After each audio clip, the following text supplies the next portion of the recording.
Oh, hey guys, welcome back to Top 5. We got a brand new Top 5 on deck for you today. You do know by now, if you're keeping up with us, we are a fan of game shows around here. We did the Top 5 game shows a little while back. Jeopardy still is and will always be king. We miss you, Ox. But today we're going to get into another genre of game show that you might not think about, but might hit the nostalgia button. And that is of the 90's variety, maybe on a channel for kids. Today we're doing 90's Nickelodeon game shows on some random comedian's top 5. That means absolutely nothing. Now there are some obscure games out there, like Think Fast or What Would You Do? Then you got some that some avid Nickelodeon fans would be fond of, like Figure It Out, where your favorite, all that celebrities would be on the show getting slimed. But today we're doing just the top 5, no honorable mentions, because when you really get to the thick of it, there's really only 5 that stick out in our memories and in our hearts. So without further ado, let's get into the top 5. At number 5, we have Nick Arcade. This show came out in 1992. It only lasted for a little short time. Who would have thought a game about people playing video games would be huge? Now they got whole platforms designed after this. I feel like Twitch saw this and was like, we got an idea. You had to move Mikey around different maps, avoiding enemies and landing on challenges. Got a lot of trivia out of it as a kid, so that was pretty cool. And then, of course, you got to watch kids that were much better at you. Well, some that weren't.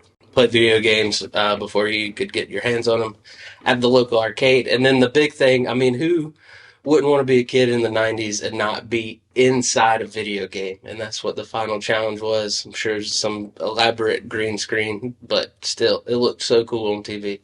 So number 5, Nick Arcade. It's a classic. Number 4, we have Double Dare. I mean, this show goes hand in hand with Nickelodeon in the 90's. You got your slime, you got your competitions, you got your good old family fun. This show was on from 86 to 93. It was revitalized in the 2000s, but didn't last that long. They really leaned into the family Double Dare when they got the families on there, because who didn't want to see average parents getting just slimed and slipping all over the place? Who put the tile floor in there with all the slime going around? Should have called this show Bloopers and Follies, because that's all it was, is people falling over themselves trying to find those red flags up noses and in sandwiches. It was a great show, perfect for the 90's. Slime Time, Double Dare, clocking in at number 4. Number 3, we got The Wild and Crazy Kids. This show was on from 90 to 92. It was perfect. It embodied early 90's kids. You had 2 teams, 2 massive teams, different colors. And they were usually pretty weird colors. Like today we have mango versus magenta. Randomly, this was the only show that had no cash and prizes. These kids were straight up playing for bragging rights. Wild and crazy, am I right? Well, let's get into the top 2. At number 2, do you have it? Guts. It was like Kids Olympics, but it was only the sports we wanted to play, like being on a bungee cord and jumping down and shooting arrows into a target. It was great. Or the moon shoot bounce. The Aggro Crag is one of the underrated final bosses of any game show ever. You had to hit all the lights on the way up. They threw boulders at you. I think later years you got slimed because it's Nickelodeon. Of course you got slimed. But Guts was on from 92 to 96. It always put 3 kids up against each other. You had your blue, you had your red, you had your purple. I don't know about you guys, but I always pulled for the blue team no matter what. I was a kid. What do you want from me? But number 2, Guts, it was Mike O'Malley at his finest and with the most hair. This guy would go on to do great ESPN commercials. He was on a great show called Yes Dear. Launched his career. He was the quintessential 90's game show host. It was great. Then they had that referee that was like Australian or something. To me, as a kid, she just seemed more official. I don't know. So that leaves us with our top spot. And of course, you all know it's coming.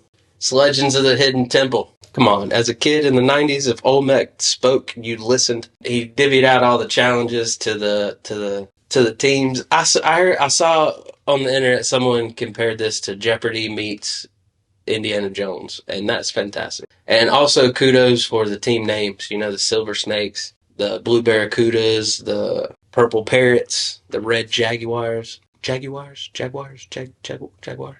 And it was believable. It wasn't some game show where they just won and blah, blah, blah. Out of 125 trips into the temple, only 32 teams were successful in beating Olmec. Come on, that's must-see TV in the 90s. It's as good as it gets. So, of course, number one, taking home the number one spot. It is Legends of the Hidden Temple. They revamped it. They did it outside with adults, and it just wasn't the same. That's my top 5 Nickelodeon 90s game shows. Check them out. They're all on Paramount Plus. If you got a hankering for some nostalgia watch, can't recommend it more. I'm on a Doug kick right now myself. But hit that subscribe button, share us with all your friends and family. Tell us your top 5 Nickelodeon game shows. And of course, as always, tell us what top 5 you want to see next. We'll see you next time.